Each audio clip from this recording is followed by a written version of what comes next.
네, 안녕하세요. 자, 오늘 시험 보시느라고 고생 많으셨습니다. 오늘은 특히 저희 판례 스파르타로다가 제가 12문제를 내가지고 여러분들이 거의 뭐 쓰러지기 직전이 아닌가 싶습니다. 그렇죠? 하여튼 최선을 다해서 답안지를 기술하는 판례 분석형 문제들이 이제 출제가 많이 되고 있어서 거기에 부합될 수 있도록 이렇게 오늘 문제를 냈고요. 다다음 주에 이제 합격자 발표가 있죠. 그래서 10월 22일 날 합격자 발표가 있는데 그날 저녁에 7시부터 10시까지 제 강의가 있어요. 그래가지고 미리 여러분들한테 공지 드리면 우리 합격자분들 누가 될지 모르겠는데 하여튼 합격자분들 초빙을 해서 그날 여러분들 합격의 그때 합격자 발표하는 날 그날 이렇게 합격의 노하우 이런 걸 방출을 해야 그래야 합격 노하우를 제대로 말해줘요. 다음 얘기하면은 전부 각색이 돼가지고 그래서 합격자 발표하는 날 제가 최대한 지금까지 몇 년치 한 대여섯 분 이렇게 오셔가지고 3시간, 4시간 동안 11시, 11시까지 아마 했던 것 같아. 지금까지. 그래서 합격 노하우 대방출. 그 다음에 현강에 오시는 분들은 제가 핸드폰 번호, 합격자분들 핸드폰 번호 공개할 수 있도록 해서 여러분들 공부에 필요한 이런 것들 좀 도움이 줄 수 있도록 하고 현강에 못 오시는 분들은 제가 동영상을 찍어가지고 그게 이제 법규 기출 판례 강의다 보니까 동영상이 공개가 안 돼서 그 동영상은 제가 학원 측에 얘기해서 공개를 해가지고 여러분들 3시간 동안 3시간 좀 넘는 시간인데 그 시간 동안 공부 노하우 방출한 그런 내용들을 여러분들한테 이렇게 공개할 수 있도록 이렇게 하도록 하겠습니다. 자, 오늘 이제 12주차에 이제 12개 이제 문제가 나왔는데요. 맨 뒤에 자료 보시면 자, 우리 12주차 합격을 부르는 판례 쟁점 정리. 자, 요거 관련돼서 지금 우리 기출 판례 강의하면서도 계속 요 쟁점 정리해 나가고 있는데요. 이번 주는 제가 사실관계 좀 분석까지 했었는데 하여튼 내용이 좀 많더라고. 하다 보니까 하루 종일 주말에 쉬지 못하고 하루 종일 제 강의를 정리를 했는데 이것도 제가 한 반나절 동안 계속 정리를 해서 이거 한번 정리를 해서 보시면 좋을 것 같습니다. 이게 이제 최근에 이제 판례 분석형 3번까지 90점이 전부 판례가 문제가 출제가 되고 있어서 최근에 제가 여러 공부 방법론 중에서 이제 판례 분석형 요 쟁점 정리하는 요런 패턴을 제가 그렇죠? 판례 분석형 문제 그거에 이제 대응하기 위해서 이런 식으로 제가 설명을 좀 드리고 있는데 오늘 12문제를 이렇게 다 분석을 해서 이렇게 한번 보도록 하겠습니다. 자, 그래서 쟁점의 도출은 실제 답안했을 때는 여러분들이 이제 여기 지금 5점짜리로 지금 구성이 되고 있잖아요. 그래서 실제 쟁점으로는 개설, 그쵸? 이런 식으로 써도 되고 여기에 논점의 정리 이런 식으로 써도 되겠습니다. 그렇죠? 근데 이제 5점이라 논점의 정리 이거보다는 개설 이게 좀 맞지 않나. 이게 한 15점 정도 되면은 논점의 정리를 쓰시고 5점이다, 5점, 10점 내외다 그러면 개설 같은 방식으로 쓰시면 되겠습니다. 자, 1번 2011도 3685 여러분 많이 보던 판례죠. 이게 이제 주거이전비 관련된 판례인데요. 주거이전비에 관련해서 포기각서 무효다 강행 규정 관련된 판례인데 자, 그러면 여기 이제 기출문제 패턴입니다. 기출문제 패턴이어서 우리 3법에 나오는 쟁점 여기서 두 번째 쟁점에서 법리를 쓰는 거예요. 여기서 중요한 포인트 법리가 주거이전비잖아요. 주거이전비 그렇죠? 1번 문제에서는 주거이전비 그렇죠?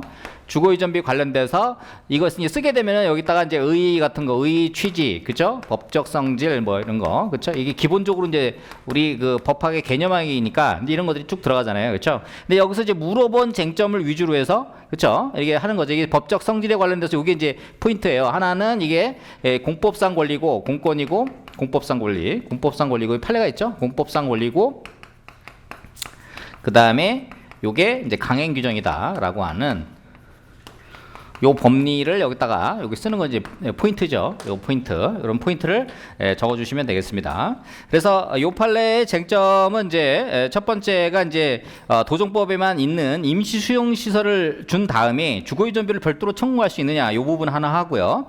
두 번째 토지보상법 시행규칙 54조 2항 이게 이제 강행 규정이다. 요 판례 나오기 전에 나왔던 판례가 바로 주거이전비는 공법상 권리다라고 하는 판례가 있죠. 그래서 민사소송이 아니라 행정소송을 다퉈야 된다 이런 판례 내용이 있습니다.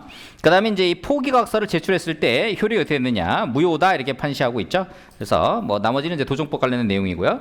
그래서 임시 수용 시설과 법리에서 주거의존비 지급의 관계, 그래서 임시 수용 시설을 준다 하더라도 그건 도정법에 있는 특수한 형태고, 요 주거의존비는 별도로 지급해야 된다. 왜? 토지보상법이 우리가 보상에 있어서 특별법의 형태이기 때문에, 물론 이제 우리 보상으로 보면 일반법적 지위를 갖고 있습니다만은 도정법으로 봤을 때는 이게 특별법의 형태이기 때문에 별도의 주거의존비는 반드시 지급해야 된다라고 보고 있는 것이고요. 그 다음에 주거의존비의 지급의 성격, 그래서 보시면 이것은 이제 생활보상의 일환입니다. 그래서 보통은 이제 생활보상은 우리가 이주대책하고 주거의존비가 있는데, 이거는 보통은 생활보상은 재결을 가질 않아요. 가질 않는데 이 주거의존비는 손실보상의 일환이기 때문에 기본적으로 주거의존비는 재결도 합니다. 그렇죠? 그래서 토지보상법 시행규칙 54조 제2항은 이게 사회보장 성격의 보상금으로서, 그렇죠? 요거는 강행 규정이다 이렇게 판시하고 있고요. 그 다음에 강행 규정의 기초였기 때문에 당사자 합의로도 이거를 포기할 수 없다. 그래서 포기각서는 무효다 이렇게 판시를 하고 있는 거죠. 그래서 판례 내용 보면은 별도로 임시 수용설, 그러니까 임대 아파트를 줬어요. 그거와 별도로 주거의존비를 반드시 지급을 해야 되고, 그 다음에 세입자가 제출한 포기각서는 강행 규정에 반해서 무효다. 그렇죠? 그 다음에 그 대법원은 그래서 원심은 포기각서를 유효로 봤습니다. 그래서 대법원은 원심을 파기하고 환송했다. 그렇죠? 이제 사안에 이제 사실관계 같은 것들이 이게 나오게 되면은 이게 이제 그 우리가 이제 재개발을 정비구역 지정에 관련돼서는 토지보상법을 준용하기 때문에 세입자들의 그 임시 수용 시설인 임대 아파트를 제공한다 하더라도 별도로 세입자들에게 토지보상법에 따라 주거의존비를 지급해야 되는데, 해당 사안에서는 주거의존비 포기각서를 제출토록 하였습니다. 그래서 원심은 포기각서를 유효로 봤지만 대법원은 어떻게 돼요? 강행규정 위반으로 무효로 봐서 원고의 청구를 기각했습니다. 그래서 판결이 이제 그 시사하는 바는 세입자의 두터운 권리를 보장해야 된다. 그 다음에 강행규정으로서의 주거의존비, 요 강행규정으로서 주거의존비 나오기 전에 나왔던 판례가 이게 공법상 권리다라고 하는 판례가 먼저 나왔죠. 그 다음에 포기각서는 무효다라고 했고요. 근데 실무적인 시사점에 있어서는 바로 임시수용시설인 임대아파트를 주는 거와 별도로 주거의존비를 별도로 주어야 한다라는 거 하고요. 그 다음에 정책적 의미로 보면은 임시수용시설 이외에도 주거의존비는 반드시 주어야 하고, 그래서 이게 그 규정, 토지보상법 시행규칙 54조 제2항은 강행규정으로서 이 포기각서는 무효다라고 하는 측면에서 주거의존비 제도와 어떤 실질적인 권리보장 이런 측면이 강조된 판례 내용이 되겠습니다. 요걸 쟁점으로 해서 요거를 이제 여기다가 추가적으로 여러분들이 여기다가 주거의존비 관련돼서 이 공법상 권리 관련된 요걸 추가적으로 더 적어주시면 좋을 것 같고, 그 다음에 요 주거의존비에 관련된 요 부분은 광범위한 부분에 있어서 이게 생활보상의 일환이다. 그렇죠?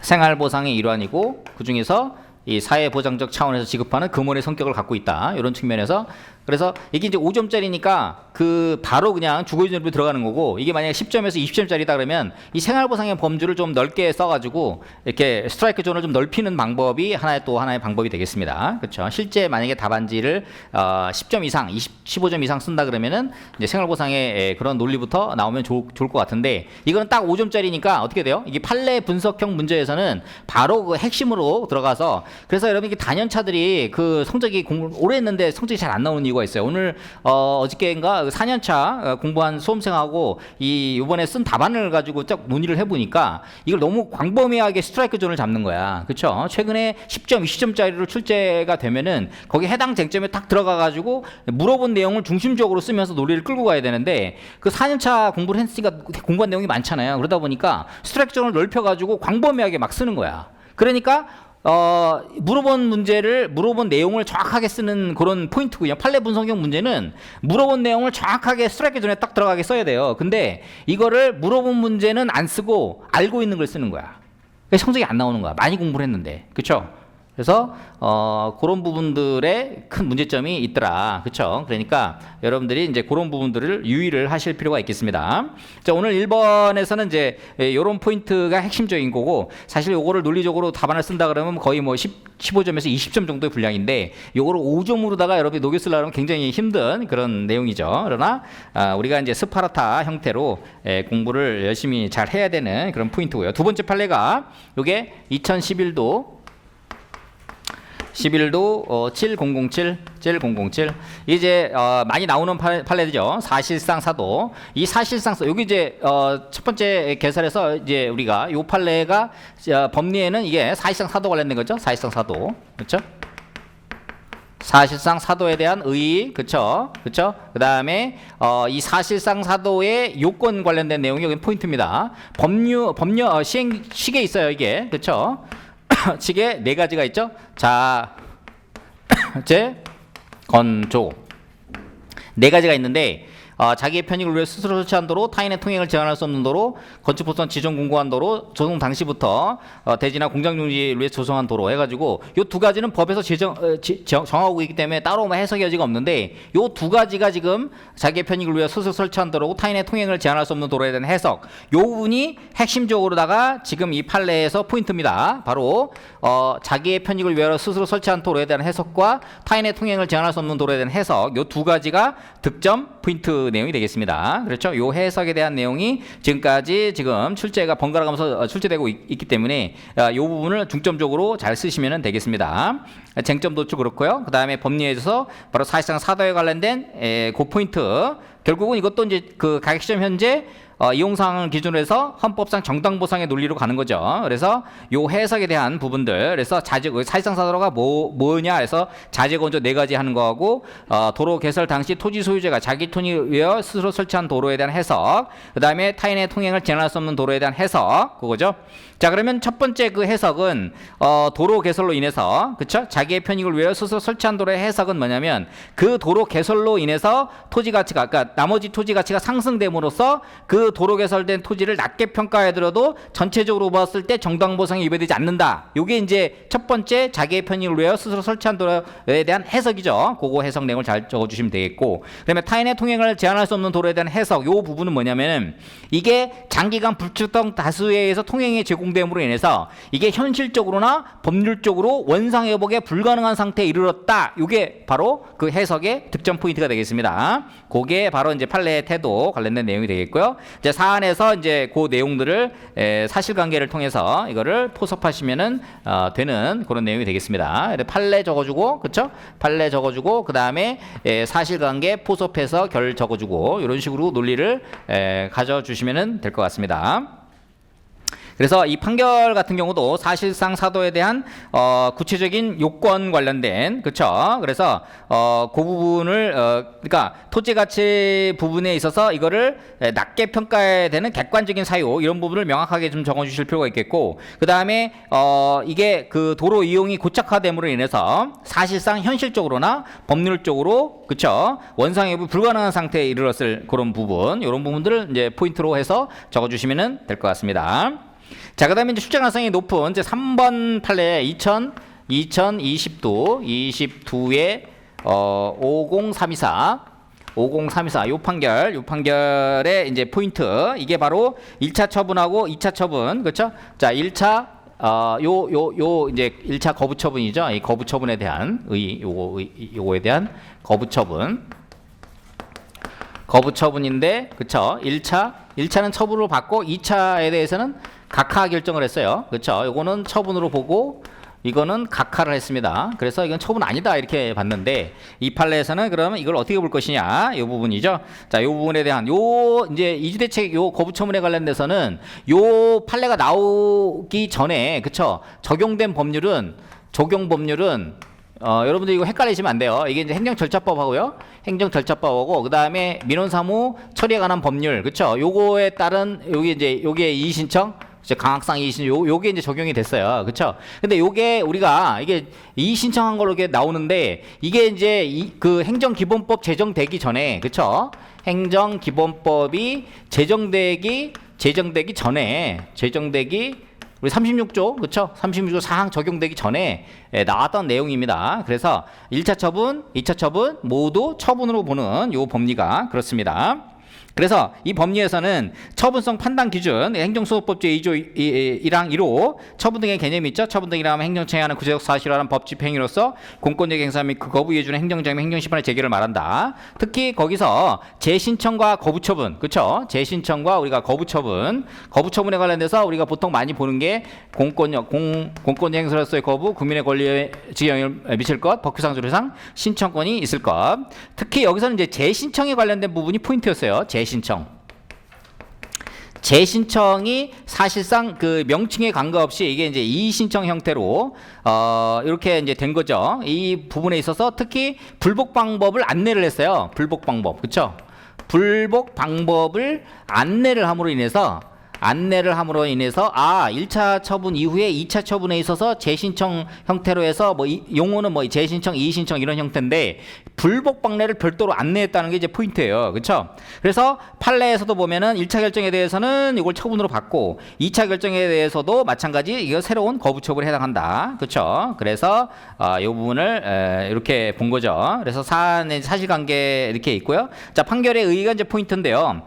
이 처분성 개념의 확장적 해석, 그렇죠? 그러니까 반복적 거부나 이의 신청에 대한 불수용도 별도의 처분이 될 수 있다라는 그런 포인트를 보여주고 있고, 특히 이제 이 처분에 있어서 제일 중요한 게 뭐냐면 국민의 그 상대방의 인식 가능성이 굉장히 중요하다는 거예요. 그렇죠? 처분성이 불분명한 상황에서 국민 입장에서는 불복 방법을 지금 안내했단 말이에요. 그렇죠? 여기서 불복 방법을 안내했어요. 그러면 규범적으로 볼 때 국민 입장에서는 이거를 처분으로 볼 수 있다는 거예요. 그렇죠? 그러니까 이런 포인트들을 그냥 2차 처분, 2차 처분이니까 공권신 해가지고 이렇게 딱 쓰는 게 아니고, 뭐 재신청이나 이의신청의 용어가 틀리다 하더라도 약간 뭐 일반인의 관점에서는 명확하게, 우리나 이거를 이제 명확하게 보지만 일반인은 명확하게 보지 않는단 말이에요. 근데 일반인의 관점에서 불복 방법을 구체적으로 안내를 했고, 상대방의 인식 가능성을, 국민의 입장에서 상대방의 인식 가능성을 봤을 때 요게 규범적으로 처분성이 인정될 수 있겠다. 그런 부분들을 포인트를 적어주시면 되겠습니다.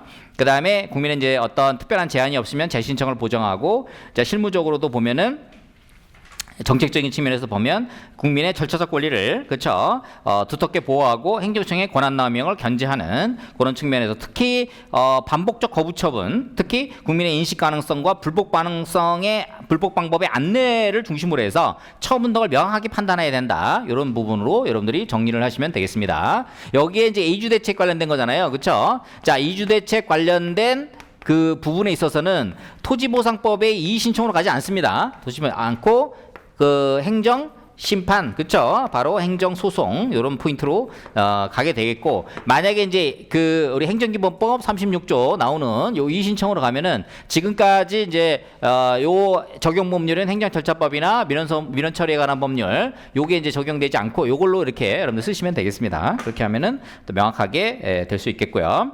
4번 판례 2018도 57865 이것도 출제 가능성이 매우 높은 그 내용이 되겠습니다. 재결 신청 청구 거부 관련된, 그쵸, 전형적인 판례 내용이 되는데, 이게 이제 농업손실보상으로 해서 출제가 됐죠. 실제 우리 기출문제에서도 농업손실보상의 재결 전추주의랑 묶어가지고 출제가 됐어요. 그렇죠. 그래서 여기서 법리는 6페이지 보시면 재결 절차를 선행해다가 재결 전추주의를 선택하는 부분하고요. 그 다음에 사업시행자에게 재결 신청 의무 불복 방법을 명확히 했다 해서 이 판례도 한번 다시 여러분들이 잘 정리를 해줄 필요가 있겠습니다. 출제가 맨날 나오는 판례니까, 그쵸? 여러분들이 잘 정리해야 되겠죠? 2018도 57865 그래서 여기서는 이제 재결 전추지 하고요. 재결 전추지. 그 다음에 또 포인트가 사업시행자의 재결 신청 청구 거부, 그렇죠? 거부 또는 부작위에 대해서 이에 대한 이제 다툼 포인트입니다. 그렇죠? 거부 또는 이 부작위에 관련돼서, 그렇죠? 어떻게 불복할 것이냐, 이 부분이 되겠습니다. 그래서 판례는 어떻게 보고 있어요? 그래서 6페이지 보면은 법리에서는 재결 토지 소유자의 입장에서 보면은 재결 신청 청구 거부에 대해서는 거부 처분 취소성이라든가 부작위 위법 확인 소송으로 다퉈야 된다. 그렇죠? 그래서 7페이지 보면은 판례는 이제 그런 부분들을, 그렇죠?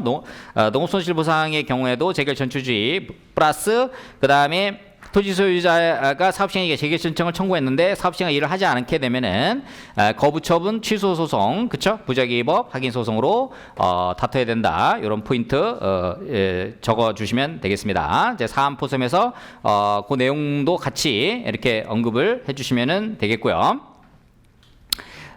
그 다음에 이제 판결에 의해 보면은 이제 재결 절차, 우리가 이제 손실보상 청구에 있어서 토지, 지작물, 그 다음에 각종 권리, 농업, 영업 관련돼서는 반드시 재결 절차를 거쳐서 해야 된다. 재결 전취주의, 그쵸? 그 다음에 사업시행자의 그 재결 신청의 독점 조율 지위를 인정하면서도 그 다음에 재결 신청 청구의 어떤 그 중요성 이런 것들을 강조하고 있죠. 그 다음에 사업기간 내에 해야 된다는 거. 그 다음에 권리구제의 방법을 명확히 했다. 특히 재결 신청 청구 거부에 대해서는 거부처분 취소송, 부작위에 대해서는 부작위 위법 확인 소송. 근데 이제 문제는 뭐냐면은 이게 부작위라 하면은 부작위 개념이 뭐예요? 부작위라 하면 행정청이 당사 신청에 대해 상당 기간에 일정한 처분을 할 법률상 의무가 있음에도 불구하고 이를 하지 아니하는 것을 말한다 이거잖아요. 그렇죠? 그런데 여기서 사업시행자가 재결 신청을 하지 않는 것이 과연 어떤 처분을 하는 것이냐 이 부분에 대해서는 조금 의문이 있어요. 그래가지고 제가 그 공법학계나 우리 토지보상법학계 교수님들한테 이 판례 평석을 좀 요청했는데 아무도 안 하시더라고. 그렇죠? 그래서 아무도 안 하셔요. 그래서 제가 볼 때는 약간 좀 부작위 확인 소송은 약간 좀 오버한 측면이 있습니다. 판례가 오버한 측면은 있지만 그래도 필수용자의 권리보호 관점에서 굉장히 중요한 판례였고 우리 그 기출문제에서도 이거 뭐 평석으로 내기보다는 그냥 권리구제 방법론으로 해서 출제가 됐습니다. 그래서 그 부분을 여러분들께서 잘 정리를 해두시면 좋을 것 같습니다. 요거 그렇죠? 그 다음 판례가 2016도 2의 51719 하도 제가 여러분들한테 중요하다 말씀드려가지고 그렇죠? 그래서 요건 뭐예요? 진정한 소유자 관련된 내용이죠. 협의 성립 확인, 협의 성립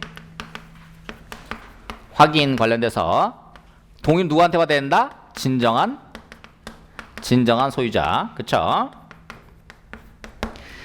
자, 해당 쟁점에 대해서는 그 등기부상 명의인과 협의를 했어요. 그러니까 진정한 소유자인지 협의 성립 확인 신청에 필요한 소유자, 토지 소유자는 누구냐, 그쵸? 그 다음에 등기부상 명의자와 협의를 하고 공증을 받아가지고 협의성립 신청을 한 경우에 이 수리 처분이 위법하냐, 그렇죠? 동의의 주체의 흠결에 대해서 사업시행자의 과실 유무 무관하게 수리 처분이 위법한 것이냐, 그 다음에 8페이지 밑에 보시면 네 번째 진정한 토지 소유자가 이러한 위법을 근거로 항고성을 제기하여 취소를 구할 수 있느냐. 그래서 한 네 가지 쟁점이 있는데 그 중에서 제일 중요한 게 협의성립 확인과 진정한 소유자의 토지 소유자의 의미가 되겠습니다. 그래서 협의성립 확인 제도는 29조에서 보면은 그쵸 공익사업의 원활한 수행, 그 다음에 신속한 어떤 그 손실보상 특례를 마련한 것이죠. 그래서 우리가 그 두 가지 방법이 있습니다. 재결 절차를 준용하는 방법이 하나 있고 공증법인에 공증을 받는 방법이 있는데 해당 사안에서는 협의한 다음에 어떻게 돼요? 공증법인에 대한 공증을 받았습니다. 그래서 여기서 이 진정한 토지 소유자에 의해서 협의 성립 확인이 됐고 그래서 소유권의 취득은 원시 취득이 되는데 그러면 이제 토지 소유자의 의미, 진정한 이 토지 소유의 의미는 단순한 등기부상의 명의자가 아니라 그렇죠? 협의의 대상이 되는 진정한 토지 소유자다. 그렇죠? 그러면 그렇지 않으면 공증을 통한 협의 성립 확인이 갖는 강력한 효력이 부당하게 행사될 우려가 있다는 거고요. 그죠? 위법 여부와 과실관계에 있어서도 해당 사안에 있어서는 진정한 소유자의 동의가 결여되었을 때는 그쵸?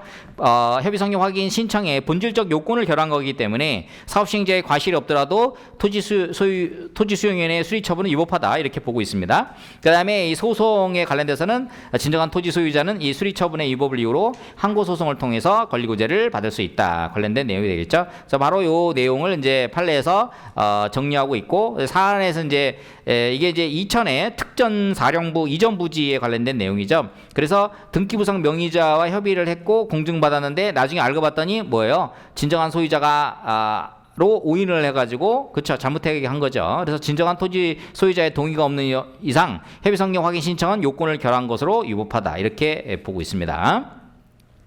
그래서 협의 성립 확인의 시사점으로 보면은 정당성, 그 다음에 사업시행자의 주의무 확대, 그래서 수리 처분의 위법성 인정, 그다음에 토지 소유자의 권리 강화 뭐 이런 부분들이 되겠습니다. 그래서 이번에 그 공법학계에서 제가 제안한 게 이게 그 진정한 소유자가 나타나게 되면은 사업이 지지부진해서 사업 시행자들이 요청을 해가지고 이 진정한 소유자 이게 아니더라도 협의 성립 확인을 갖게 되면 대항력을 부여할 수 있는 그 조문을 넣어달라, 그렇죠? 그런 부분들을 이렇게 추천을 많이 했어요, 그렇죠? 그래서 뭐 공법학에 제가 발표는 하긴 했는데 진정한 토지 소유자 입장에서는 굉장히 억울하긴 하죠, 그렇죠? 어쨌든간에 근데 진정한 소유자가 나타나게 되면은 사업이 지지부진하게 돼서 사업 시행자 입장에서는 상당히 그 위험 요소가 있는 부분이 있습니다. 어쨌든간에 이 그 공증을 통한 간이 절차를 통해서 원시 취득에 강력한 효력을 부여하는 이유 중에 하나는 진정한 토지 소유자와 협의를 했다는데 협의를 한 것을 전제로 해서 이렇게 사업이 진행되는 거기 때문에 이 부분을 결한 것은 위법하다, 이렇게 본 판례의 태도가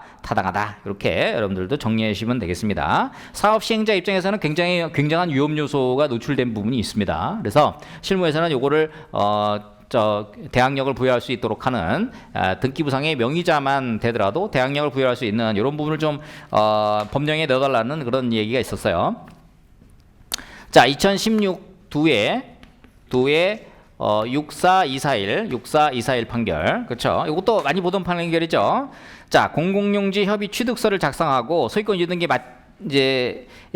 소유권 이전등기 마쳤는데, 그쵸? 그러니까 수용 재결이 있고, 이게 이제 구간이 되는 거예요. 수용 재결이 있고, 그 다음에 수용이 개실 요 사이에, 그쵸? 요 개실 사이에 어떻게 된 거예요? 여기가 당사자가 협의를 하고, 그쵸? 그 다음에 소유권 이전등기도 마치고, 그 다음에 보상금도 다 주고, 그쵸? 보상금도 다 지급을 한 상태입니다. 지급을 한 상태인데, 그쵸? 근데 이제 요 수용 재결이 있었는데 수용의 개시일까지 이미 이제 그 사이에 하루에 이 사람이 이제 채무가 50억 정도 돼가지고 하루에 이 채무에 대한 이자가 하루에 300만 원이었어요. 그쵸? 보통 이게 이제 그 짧으면 한 50일, 55일 정도 되거든요. 그러면 한 50일 친다, 평균 50일 친다 그러면은 3, 55, 1억 5천만 원이잖아. 그치? 그러니까 엄청나게 요 사이에 리스크가 많은 거야. 그러니까 이 사람이 개시일 전에 잽싸게 사업 시행자와 협의를 하고 보상금도 다 받고 그 다음에 소유권 이전등기 마쳤는데, 특징이 뭐냐면은 원래 보상금도 받고 근데 이제 이게 3천만 원 좀 적었어. 원래 수용 재결에서 있던 금액보다 좀 적었는데, 특징이 뭐냐면은 자녀지까지 이게 사줬어요. 그렇죠? 그러다 보니까 전체적으로 보면 보상금이 굉장히 컸죠. 한 16억 정도, 사실관계 보면은 약 한 16억 정도 되는데, 여기서 수용에 계실 원래 보상금, 그쵸? 원래 보상금 받는 거, 그죠? 받는 거를 여기 수용에 계실까지 어떻게 돼요? 수용제를 있었으니까 지급 공탁하지 않았기 때문에 어떻게 돼요? 사실상 수용재결은 실효됐겠죠? 자, 수용재결 실효된 것을 기화로 해서 수용재결 무효 확인 소송을 제기한 사건이 되겠습니다. 대표적인 화장실 갈 때와 들어갈 때와 나올 때가 다른 대표적인 변심의 사건이죠. 그래서 우리 토지보상법에서는 항상 이 배신, 변심, 요것이 1번 문제로 나옵니다. 항상 생각해 보면 돼. 여러분이 생각하기에 보통 이게 돌아가면서 나와. 보통 1번 문제가 나오는 게 이제 우리가 보상금 덜 받아가지고 열받아가지고, 그쵸? 유형이 여러 가지가 있지. 사실상사도 주고 이제 다 이 보상금에 관련된 내용이잖아. 열받아가지고 하는 거 하나 케이스. 그 다음에 어떤 권리에 대한 부분을 제대로 내가 못 받아가지고 열받아가지고 하는 케이스. 우리가 환매권도 1번으로 나온 케이스도 뭐냐면, 환매권도 따지고 보면 이게 돈 문제예요. 그렇죠? 여러분들 그 환매권 대부분 보면은 용도 지역도 자연녹지에서 주거지역으로 바뀌어진 상태고, 그렇죠? 구릉 임야였었는데 전부 다 깎아가지고 택지로 만들어 놓은 상태에서 이걸 내가 그 환매권 받으면 완전히 그 인생 역전이지. 그렇죠? 보상금 상당 금액 그만 지급하면 되잖아. 그치? 그러다 보니까 그것도 이제 돈 문제라는 거예요. 그쵸? 그러니까 결국은 1, 2번 문제는, 그쵸? 이게 결국 돈 문제, 그쵸? 이런 걸로 생각해 보면 되겠어요. 이 대표적인 권리무 관계, 법률 관계, 우리가 그걸 법률 관계라고 그러고, 우리가 이제 현장 말로는 대표적인 배신, 변심 뭐 이런 것입니다. 그렇죠? 그런 걸 생각해 보면은 이 문제는 굉장히 쉽게 잘 풀 수 있는, 그래서 항상 출제 가능성이 매우 높은 문제이기도 하죠.